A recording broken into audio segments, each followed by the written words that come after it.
Assalomu alaykum hammaga. Bugun mana nalichka tushib qoldi zakazga. Shuni sizlarga bichib ko'rsatib beraman deb video qilyapman. Xudo xolisa manfaatli bo'ladi. Mana turetskiy nalichka ekan, 50 ga 70 cm nalichka. Zapahli, mana ichida zapah, xuddi shunaqa qilib qilish kerak.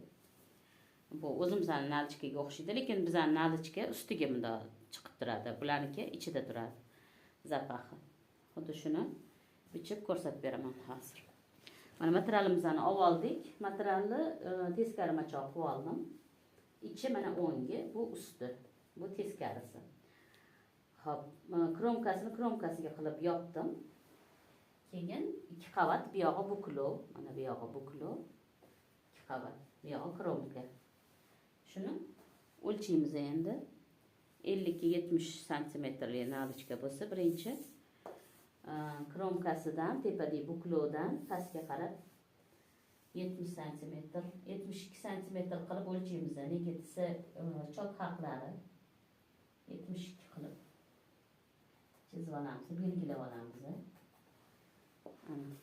Endi bitta qavatini, ustidagi bitta qavatini shu belgilab qo'ygan 72 qo'yganimizdan gacha yopamiz. Bu ichiga qaragan anaqa zapahi bo'ladi.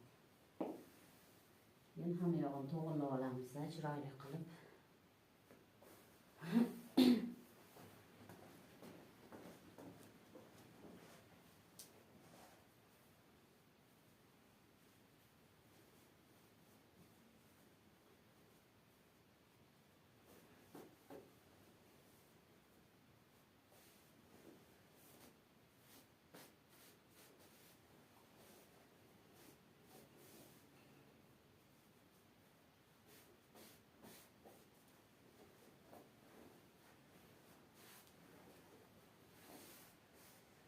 Chiroyli qilib to'g'rilab oldik, tekis qilib.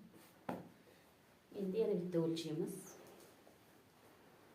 70 ga buklovdan 72 to'g'ri mana 72, bu yog'i 50 cm. 50 ni ham 54 qilishimiz mumkin. Chunki ikkita yonida chok haqqi bilan 54 bo'ladi, tayyori 50 bo'ladi.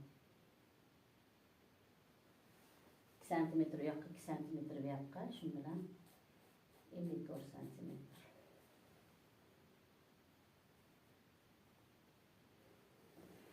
Xo'p, 54